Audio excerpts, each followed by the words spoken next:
কৃষিজ পণ্য উৎপাদনে অত্যন্ত সমৃদ্ধ জেলা চুয়াডাঙ্গা। এ জেলার কৃষকেরা ধান, ভুট্টা সহ বিভিন্ন ধরনের কৃষিজ পণ্য উৎপাদন করে জীবিকা নির্বাহ করে থাকে। সীমান্তবর্তী এই জেলার দামোহদা উপজেলার হোগলডাঙ্গা গ্রামের মরাকাঙের তীর ঘেঁষে গড়ে উঠেছে সুবিশাল মাল্টা বাগান। প্রায় ৪৫ বিঘা জায়গার উপর গড়ে ওঠা এই মাল্টা বাগানে ২০১৩ সালের দিকে চারা লাগানো শুরু হয়, যা পরের বছরই ফল ধরতে শুরু করে। যদিও ২০১৫-১৬ সালের দিক থেকে বাণিজ্যিকভাবে ফল উৎপাদন শুরু হয়। এটাই আমাদের দেশে প্রথম এবং সর্ববৃহৎ মাল্টা বাগান। দর্শক, আমি এখন অবস্থান করছি চুয়াডাঙ্গা জেলার দামোহদা উপজেলার ভগীরথপুর গ্রামে। দর্শক, এখানেই গড়ে উঠেছে প্রায় ৪০-৪৫ বিঘা জুড়ে সুবিশাল মাল্টা বাগান, যেটা ২০১৩ সালে শুরু হয়েছিল, যার বাণিজ্যিক উৎপাদন শুরু হয় ২০১৫ থেকে ১৬ সালের দিকে। যে জায়গাটা এখন বর্তমানে মাল্টা গ্রাম নামে অভিহিত হয়েছে। একটা সময় ছিল যখন পৃথিবীর বিভিন্ন দেশ থেকে বাংলাদেশে মাল্টা আসতো, এবং এই গ্রামের একজন তরুণ উদ্যোক্তা শাখাত হোসেন বাবুর, যিনি অনেক পরিশ্রম করে এই বাগানটাকে তৈরি করেছিলেন, এবং যার মাধ্যমে এখন অন্য যে সকল তরুণ যারা চাকরি নামক সোনার হরিণের পিছনে ছুটতেছেন, তাদেরকে আলোর পথ দেখিয়ে এখন উনি বিভিন্নভাবে তাদেরকে মোটিভেট করে চারা বিক্রি করছেন, এবং যার মাধ্যমে বাংলাদেশের বিভিন্ন প্রান্তে এই মাল্টা বাগান তৈরিতে উনি ভূমিকা পালন করেছেন। দর্শক, আর কথা বাড়াবো না, চলুন দেখে নেওয়া যাক এই মাল্টা বাগানের আদি অত্যন্ত। বিদেশি ফল হিসেবে মাল্টা অত্যন্ত রসালো, সুস্বাদু এবং সকলের নিকট জনপ্রিয়। যদিও বাংলাদেশের মাটি এবং আবহাওয়ায় এই ফলের চাষ এদেশে হবে, যা সত্যিই সকলের নিকট ছিল অকল্পনীয়। এটা বাস্তবে রূপ দিয়েছেন আমাদের শাখাওয়াত হোসেন বাবুল ভাই। এই বাগানে প্রায় ৪০ জন শ্রমিক নিয়মিত কাজ করে থাকেন, যাদের অক্লান্ত পরিশ্রম এবং পরিচর্যায় এই ফলটি অত্যন্ত সুমিষ্ট হয়ে উঠেছে সকলের কাছে। দর্শক, আমরা যে মাল্টা বাগানে অবস্থান করছি, এই মাল্টা বাগানের ম্যানেজার, যিনি এই মাল্টা বাগানটা দেখাশোনা করেন, লিখন ভাইয়ের সাথে। আপনি কেমন আছেন? ভালো আছি, আলহামদুলিল্লাহ। আপনারা কবে থেকে এই মাল্টা বাগানটা শুরু করেছিলেন? আমরা এটা শুরু করি ২০১৩ সাল থেকে। ২০১৬ সাল থেকে ধরা যায় আমরা ফলন আমরা বাজারজাত করতেছি। কি পরিমাণ শ্রমিক এখানে কাজ করছে? প্রতিদিন আমাদের এখানে ৩০-৪০টা শ্রমিক লেবার কাজ করতেছে। তারা প্রতিনিয়ত কাজ করছে। ফল ভাঙা শেষ হয়ে গেলে তারা আবার পরিচর্যা করবে, পরিচ্ছন্ন করে আবার বাগানটাকে গোছানোর চেষ্টা করবে। আপনারা তো চারাও বিক্রি করতেছেন? জি। এটা আসলে মানে কিভাবে? এখান থেকে আমরা চারা বিক্রি করতেছি। চারাটা এখান থেকে আমরা প্রথমে কলম করা হয়, কিছু লেবুর চারা নিয়ে এসে এটা প্রথমে কলম করে এটা মালটাতে কনভার্ট করা হয়। খরচ টরচ উঠে কিনা, বা উঠলে কেমন প্রফিট হয়? খরচের কথা বলতে গেলে এখানে লিজের জমি টোটালি, সার, বিষ, লেবার খরচ সবকিছু মিলায়ে আমাদেরকে মোটামুটি কিছুটা লাভবান হতে পারছি। যারা চারা নিবেন তাদেরকে আপনারা কি ধরনের সাপোর্ট দিয়ে থাকেন? কিভাবে পরিচর্যা করবে, কোন কোন সার বিষ এখানে দিতে হবে, কিভাবে পরিচর্যা করলে গাছের ফলনটা ভালো হবে, এখান থেকে সেটা করা হয়। এমনি চারা কি পরিমাণ আছে? চারা পরিমাণ অ্যাভেলেবেল। ৩ ফিট চারা থেকে শুরু করে ৬ ফিট পর্যন্ত চারা এখানে পাওয়া যায়, এবং চারার প্রাইস হচ্ছে ১৩০ টাকা থেকে শুরু, ১,০০০ টাকা পর্যন্ত চারা এখানে পাওয়া যায়। লিখন ভাই, আপনাকে অসংখ্য ধন্যবাদ আমাদেরকে সময় দেওয়ার জন্য। দর্শক, আমরা কথা বলছিলাম এই মাল্টা বাগানের ব্যবস্থাপক, যিনি এই মাল্টা বাগানটা দেখাশোনা করে থাকেন, লিখন ভাইয়ের সাথে।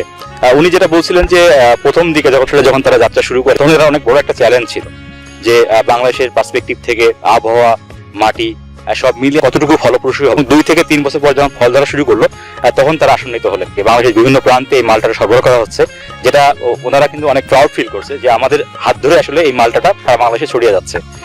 তারই এক জাতের এই মালটা দেখতে বিদেশি মালটার মতো হলুদ নয়, বরং গাঢ় সবুজ, যেন আমাদের জাতীয় পতাকার রঙে রাঙানো। বাগানে দেখা মিলল দেশের সবচেয়ে বড় ফলের আড়ত বাদামতলী থেকে আসা একজন ফল ব্যবসায়ীর সাথে। জানতে চাইলাম এই মালটা বিপণন ও ক্রেতা ভোক্তার আগ্রহ সম্পর্কে। এখান থেকে আসলে ফলগুলো নিয়ে কিভাবে বিক্রি করবে, কোথায় কোথায় বিক্রি করবে? এটা আমার আড়ত আছে, আড়তে যায়, ওইখান থেকে ঢাকার শহরে সব জায়গায় যায়, প্রত্যেকটা দোকানে যায়। তো এখানকার আসলে ফলের ডিমান্ডটা কেমন? এর কোয়ালিটি অনেক ভালো এবং এটা বিক্রি ভালো হইতেছে। কাস্টমারদের আগ্রহ সম্পর্কে আগ্রহ অনেক আগের তো অনেক বাড়ছে। প্রথমত একটু কষ্ট হইতো, সবাই চিনতো না, এখন সবাই চেনে, সবাই খায়। যে আমরা যে মালটাটা সাধারণত আপনারা বাড়ি থেকে নিয়ে আসি, আমরা এটার সাথে যদি গুণাগুণ বলেন তাহলে কি? এটা অনেক ভালো উঠিত। ওটা দেখা যায় ১ মাস ১.৫ মাস তো আপনি শিপেই থাকে, স্টোরে থাকে, আর এটা তো কোনো স্টোর নাই, কিছুই নেই, বাগানে তো সরাসরি জায়গা। আজকে বাংলাম, কালকে এটা পাইতে আছে সবাই। আর যদি কোয়ালিটির কথাটা বলি, কোয়ালিটি ওটা তো দামের কোয়ালিটি দিয়ে এটা তো অনেক আরো কম পাইতে আছে না। ওটা যদি আপনার 200 টাকা হয়, এটা আপনি 150 টাকা পাইতে আছেন। আচ্ছা, আপনি আপনার বাদামতলি তো আপনার আড়ত। হ্যাঁ হ্যাঁ, নিজের। আপনি ওখান থেকে আসলে কোথায় কোথায় মালটা করে সরবরাহ করেন? আমি ওইখান থেকে আমাদের থেকে মনে করেন সব জায়গায় যায়, যেমন বরিশাল যায়, আপনার হলো এই ঢাকা শহর সব জায়গায় যায়। আপনাকে অসংখ্য ধন্যবাদ। দর্শক, কথা বলছিলাম সুমন হোসেন সর্দারের সাথে, যিনি বাদামতলি থেকে এখানে এই মালটা ক্রয় করতে এসেছেন। উনি দীর্ঘ 5 বছর ধরে এই বাগানের মালটা ক্রয় করে বাদামতলিতে তার আড়তে নিয়ে যান এবং সেখান থেকে সারা বাংলাদেশে যেসব ফল ব্যবসায়ী আছেন তাদেরকে এই মালটাটা সরবরাহ করে থাকেন। যেহেতু ওনারা সরাসরি কাস্টমারদের কাছে ফলটা পৌঁছে দেন, উনি যেটা বললেন যে আমরা যে মালটাটা বাইরে থেকে ক্রয় করে নিয়ে আসি সেটার থেকে এটার গুণাগুণ অনেক ভালো, পাশাপাশি দামেও অনেক সাশ্রয়। দেশে প্রথমবারের মতো বাণিজ্যিকভাবে চাষ হওয়া এই মালটা দেশে বিদেশে যথেষ্ট সমাদৃত হচ্ছে, পাশাপাশি আগ্রহ তৈরি করেছে সাধারণ মানুষের। ফলে স্থানীয় চুয়াডাঙ্গা জেলার পাশাপাশি দেশের বিভিন্ন প্রান্ত থেকে প্রচুর দর্শনার্থী প্রতিদিন আসেন এই মালটা বাগানে। কেউ আসেন ঘুরতে, কেউ দেখতে, কেউ বা কিভাবে এই মালটার চাষ করা যায় তা সরাসরি জানতে। এমনই কয়েকজন দর্শনার্থীর সাথে কথা হয়।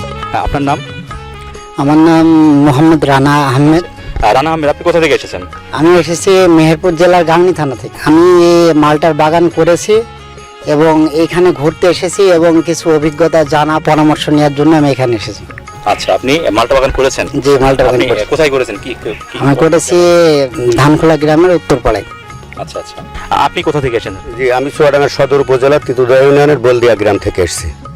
আমার মূল উদ্দেশ্য, আমি একটা মালটা বাগান করব, এটা লাভজনক মনে হচ্ছে। অভিজ্ঞতা নেওয়ার জন্য বাগান পরিদর্শন করছি এবং চারা নেব। আপনাদের যে আগে তো আমরা যতটুকু জানতাম যে চুয়াডাঙ্গা জেলায় প্রচুর পরিমাণে ভুট্টা উৎপাদন হতো, জি জি জি। এবং অন্যান্য ফসলও বেশ ভালো হতো। তো এখন ওই যে অনেকেই মালটা বা কমলা এই ধরনের চাষ করার প্রতি আগ্রহী হচ্ছে, এগুলো এটা কেমন লাগে আপনার, আসলে কেমন লাগছে? খুবই ভালো এবং খুবই লাভজনক এবং আবহাওয়ার সঙ্গে ফিট হচ্ছে। আমরা প্রথমে শুরু করিনি একটাই কারণে যে আমাদের এলাকায় হয়তো টক হবে, উৎপাদনটা ভালো হবে, কিন্তু দেখা যাচ্ছে বাজারজাত করা যাবে না। এখন দেখছি যে এটা খুব মিষ্টি, সুস্বাদু এবং আবহাওয়ায় খুব টিকসই এবং উৎপাদন ভালো, গাছের অবস্থা ভালো থাকছে, গাছ মরারও সংকট নেই। মোটামুটি আমরা এই জন্য বেছে নিচ্ছি অর্থনৈতিক ফসল হিসাবে। কথা বলছিলাম যে এখানে আসলে প্রচুর পরিমাণ দর্শনার্থী বিভিন্ন উদ্দেশ্য নিয়ে আসলে এই বাগানে ঘুরতে আসেন। কেউ আসেন চারা কেনার জন্য, কেউ জানতে ওয়েদার বা মাটি এই বাগানটা করার উপযুক্ত কিনা যাচাই করার জন্য অনেকে এখানে ঘুরতে আসেন।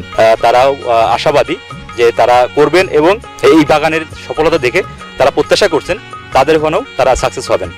আমরা আরো কিছু দর্শনার্থী পেয়েছি যারা বাংলাদেশের বিভিন্ন প্রান্ত থেকে এখানে এই ফলের বাগান দেখতে এসেছেন। আপনি কোথা থেকে এসেছেন? আমি তো বরিশাল থেকে এখানে মাল নেওয়ার জন্য আসছি আর কি। চাকরির পাশাপাশি অবসর টাইমে আর কি আড়তদার এবং খুচরা পাইকারি যারা আছে তাদেরকে মালটা দিয়ে থাকি আর কি। আচ্ছা আচ্ছা, জি। আপনি কি মানে শুধু ফল কিনতে এসেছেন নাকি আপনার বাগান করার ইচ্ছা আছে? আমার বাগান করার ইচ্ছা আছে আসলে। আপনি কোথা থেকে এসেছেন? আসসালামু আলাইকুম, আমি চুয়াডাঙ্গা বেলগাছি থেকে আসছি। আমি মূলত ভাইয়ের এটা দেখছি, দেখে আমি আজকে আসছি বাগান দেখে আমার খুব ভালো লাগছে। আমিও বাগান ভবিষ্যতে করবো এমন প্ল্যান আছে আমার। কেমন মানে কি কি বিষয় সেটা ভালো লাগছে? এটা ফলটা খুব সুন্দর, কীটনাশক মুক্ত, আর গাছের ইয়েটা খুব সুন্দর এবং খুব ভালো লাগছে আর কি নিজেকে। খুলনার আণবিক শক্তি কমিশনে চাকরি করতেন মোহাম্মদ সাখাওয়াত হোসেন বাবুল। সেখানে বাড়ি এক জাতের কয়েকটি মালটা গাছ দেখে তিনিও স্বপ্ন দেখেন মালটা বাগান করার। এরপরই জমি লিজ নিয়ে স্বপ্নের বাস্তবায়নে কাজ শুরু করেন তিনি। বাবা মা, ভাই বোন, স্ত্রী সন্তান তাকে নিয়ে হাসাহাসি করত। এমনকি পাড়া প্রতিবেশী, বন্ধু বান্ধবও তাকে পাগল হিসেবে আখ্যায়িত করত। কিন্তু তিনি দমে যাননি। তার উদ্যমী মনোভাব আর প্রচেষ্টাই আজ তিনি সকলের কাছে পরিচিত হয়ে উঠেছেন মালটা ভাই কিংবা মালটা বাবুল নামে। এবার এসবই শুনবো তার কাছ থেকে। দর্শক, এখন আমি কথা বলছি এই মালটা বাগানের স্বত্বাধিকারী সাখাওয়াত হোসেন বাবুল ভাইয়ের সাথে। কেমন আছেন আপনি? আলহামদুলিল্লাহ, আল্লাহর রহমতে ভালো আছি। আপনারা কেমন আছেন? আলহামদুলিল্লাহ ভালো আছি, এবং আপনার এই বাগানে এসে খুবই ভালো লাগছে। সাখাওয়াত ভাই, কিভাবে ফলটা উৎপাদনের দিকে আপনার নিজেকে উদ্বুদ্ধ করেছিলেন? আমি প্রথম চাকরি করতাম খুলনাতে, খুলনা পরামর্শ চিকিৎসা কেন্দ্র, অর্থাৎ আমি চাকরি করি বাংলাদেশ পরামর্শ শক্তি কমিশনে। কৃষি গবেষণা ইনস্টিটিউট আছে খুলনাতে, ওখানে গাছে কয়েকটা গাছ মাত্র, তাতে প্রচুর ফল ধরছেন। ফলটা সেই খেয়ে দেখে অপূর্ব মিষ্টি এবং টেস্টও ভালো, একটা খাওয়ার পর একটা খাই।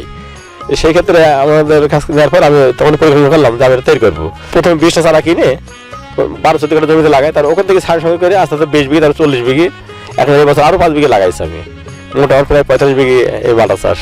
প্রথম দিকে তো যখন চারা লাগানোর পরে ভয় তো কাজ প্রতি শুক্রবারে আব্বার সাথে দেখা হতো, ছুটিতে আসলে ভাত খাওয়ার সময় আমাদের ডিসকাস হতো, আব্বা আবার হয়ে গিয়ে যেত, মানে উনি সবসময় রেগেই থাকতো, আব্বা, আমার ওয়াইফ, আরো এলাকার লোক তোমাদের পাগল ছাগল নানা কিছু নানাই করছে। কিন্তু আমার একটা মনোবল ছিল না, এটা হবে তো বাড়ি মালটা লাগালে 1 বছর পরে আপনার ফলন কম বেশি আসবে, তবে ফলগুলো প্রথম ক্ষেত্রে একটু ভেঙে দেয় ভালো, 2-4 দিন সবাই বসে রাখতে পারে। দ্বিতীয় বছর দেখলাম আপনার গড়ে 5 থেকে 20 কেজি পর্যন্ত মাল আসবে দ্বিতীয় বছরে প্রতি গাছে।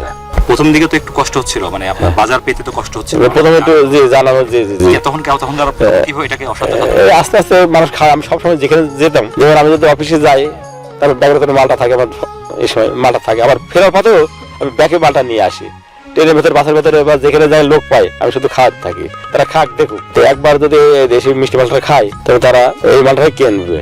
আপনি যেটা বললেন যে বিভিন্ন জায়গা থেকে, আমিও নিজেও দেখলাম যে সদর বরিশাল থেকে আপনার বাগানে ভিজিট করতে এসেছে, আমরা কথাও বললাম তার সাথে। আপনি তো মনে হয় চাষটা সারা বাংলাদেশ ছড়িয়ে দিতে যাচ্ছেন। জি, আমি প্রথম থেকে আসলাম। কিভাবে আপনি? আমি মালটার সাথে আমার নামটা জড়িয়ে থাকে, কারণ এখন আমাকে শাইখ সিরাজ বা মিডিয়াগুলো আমার লেখায় মালটা বাবুল, যেমন আপনার লিচু কেতাব, পেঁপে বাদশাহ, তো এইভাবে এক এক ফলের সাথে এক এক নাম জড়িত আছে। তা আশা করি আমার নাম ওই হয়ে গেছে, পর দিকে মালটা ভাই যাচ্ছে, মালটা ভাই যাচ্ছে, এমনই ডাকে। নো রিস্ক নো গেম, এটা কিন্তু বাস্তব উদাহরণ। আমি আচ্ছা, এখন আপনি কি ধরনের পরিকল্পনা গ্রহণ করেছেন যার মাধ্যমে সারা বাংলাদেশে এই চাষটা? আমি প্রায় 2 লাখ বাতাবি মাগ জাম্বুরা চারা সংগ্রহ করছি, এগুলো আমি কলম বাঁধতেছি যাতে মানুষ সঠিকভাবে সঠিক চারাটা পায়। চারা নিচ্ছেন আপনার কাছ থেকে, হ্যাঁ। তাদেরকে আপনার কিভাবে সাপোর্ট দিচ্ছেন? এটা ঠিক সবজি চাষের মতনই যত্ন করতে হবে। তাদেরকে আমার মোবাইল নম্বর দেওয়া আছে, তাছাড়া আমি যে কোনো সমস্যায় আমার কাছে মোবাইল করার কথা বলি। বাংলাদেশের বিভিন্ন প্রান্তে থেকে মানুষের চারা কিনে নিয়ে গেছে, তো ভালো কিছু বাগান হয়েছে হ্যাঁ হয়েছে, এবার কিছু কিছু ধরছে। হ্যাঁ, তারা আমার কাছে এবার ফোন করছে। এটা আপনার সারা বাংলাদেশে গেছে, নওগাঁ, তারপর আপনার দিনাজপুর, আপনার ঝিনাইদহ, যশোর, মাগুরা, অল্প অল্প যে জায়গায় গেছে। তারপর বিশেষ করে আমার জীবননগর এলাকায়, আমার চোরা জেলার ভিতরে জীবন এলাকায় অনেক চারা গেছে, ওরা একটা ফল হারভেস্ট করছে। আমরা তো প্রচুর পরিমাণ মালটা বাইরে থেকে ইম্পোর্ট করে থাকি, আপনার সে ভবিষ্যৎ পরিকল্পনা? আমাদের হয়তো সামনের বছর থেকে আর কোনো মানে এক গাড়িও মালটা মানে বিদেশ থেকে আমদানি করা লাগবে না। মানুষ যদি গ্রহণ করে, দেখা গেল দুটো কম্পেয়ার করে, আমাদের এটা মিষ্টি বেশি, টেস্ট বেশি, আমাদের সামনের বছর আমাদের প্রচুর মালটা দেশেই উৎপাদন হবে। এতে আমাদের টাকা দিয়ে কিনে আনতে হয়, টাকা দিয়ে কিনে আনতে হবে না। আমরা তো যাই যে মালটাগুলো বাইরে থেকে ইম্পোর্ট করে নিয়ে আসি, এগুলো তো কালারটা হলুদ ইয়েলো কালার থাকে। জি জি, এটা তো গ্রিন। জি জি, তো আসলে এটার বিশেষত্ব কি, পার্থক্য কি? পার্থক্য কিছু নাই, ওটা জাতটাই আলাদা। আর এটা আমাদের কৃষিমন্ত্রী এই আমার এই মালটা খাইছেন, উনি এর দিকে এত সন্তুষ্ট, উনি বলছেন যে আমাদের দেশ সবুজ, জাতীয় পতাকা সবুজ, আমাদের মালটার রঙ থাকবে সবুজ। কোনো বিজ্ঞানী যেন এটাকে কালার করার চেষ্টা না করে, সবাই জানে এটা বাংলাদেশের মালটা। যদি কোনো নতুন এন্টারপ্রেনার উদ্যোক্তা যদি কেউ কাজ করতে চায় বা মালটা বাগান করতে চায়, কি ধরনের সাপোর্ট তার লাগবে?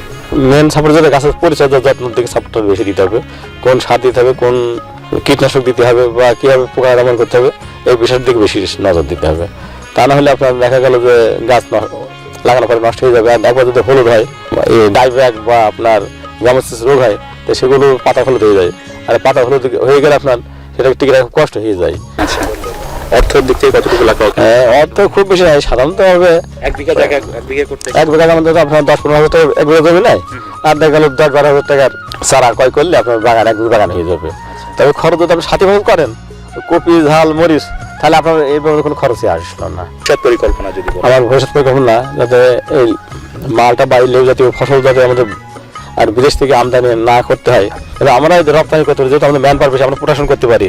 যাতে সরকার যদি একটু প্রচেষ্টা এদিকে আমাদেরকে দেয়, এই মালটা থেকে কীভাবে খাদ্য প্রক্রিয়াজাতকরণ, জুস বা অন্যান্য কোনো খাবার যদি করা যায়, এটা এবং বাইরে খাবারটা দেশে নেয়, শুধু দেশের বাইরেও যাতে রপ্তানি করতে পারি, এই জন্য যদি কোনো ফ্যাক্টরি অথবা কোনো প্ল্যান্ট সরকারের হাতে থাকে, তাহলে দেশের কৃষকরা, চাষিরা অনেক সহজে অনেক লাভ করতে পারবে। যে বাংলাদেশের একটা নতুন কিছু করে দেখিয়েছেন আপনি, আপনার সাহস এবং দৃঢ়চিতা মনোবল নিয়ে, আপনাকে অসংখ্য ধন্যবাদ।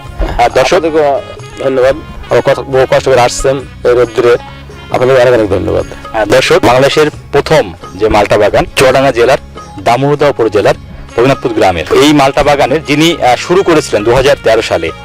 তখন একটা নতুন স্বপ্ন, তো তাকে ফ্যামিলি থেকে বাধা দেওয়া হয়েছে। তার আশপাশে যে পরিবার পরিজন ছিলেন, আত্মীয় স্বজন ছিলেন, বন্ধু বান্ধব ছিলেন, সবাই তাকে পাগল বলেও তাকে অভিহিত করেছেন। উনি দমে যাননি। উনি যেটা বিশ্বাস করতেন যে আমি যদি লেগে থাকি তাহলে অবশ্যই আল্লাহ পাক আমাকে রেজাল্ট দিবে, এবং সেই ভরসায় উনি অবিচল মন নিয়ে কাজ শুরু করেছিলেন। এবং 2015 থেকে 16 সালের দিক থেকে উনি বাণিজ্যিকভাবে এই মালটাটা উৎপাদন শুরু করেন। উনি একটা এক্সাম্পল আমাদের তরুণ সমাজের জন্য, যারা চাকরি নামক একটা সোনার হরিণের পিছনে ছুটে বেড়াচ্ছেন। তারা কিন্তু স্বল্প পরিসরে, ছোট জায়গায়, স্বল্প মূলধন বা পুঁজি নিয়ে কিন্তু এই ধরনের বাগান শুরু করতে পারেন, যার মাধ্যমে পরবর্তী একটা পর্যায়ে আরো বড় আকার ধারণ করতে পারে।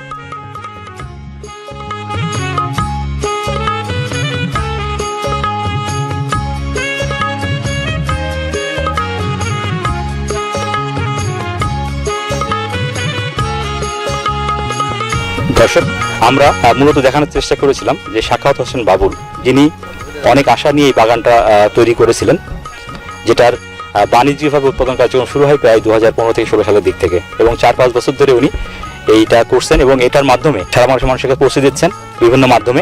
পাশাপাশি উনি এখান থেকে চারা উৎপাদন করে সেই চারা বিভিন্ন জায়গায় ছড়িয়ে দিচ্ছেন, এবং এখানে অনেক এন্টারপ্রেনার আছে, তরুণ উদ্যোক্তা আছে, যারা এখান থেকে চারা ক্রয় করে তারা মালটা বাগান করছেন। তো দেখতে দেখতে সময় শেষ হলো, এখন বিদায় নেবার পালা। আবার দেখা হবে অন্য কোনো বিষয় নিয়ে, অন্য কোনো স্থানে। ততদিন সবাই আপনারা ভালো থাকুন, সুস্থ থাকুন। আল্লাহ হাফেজ।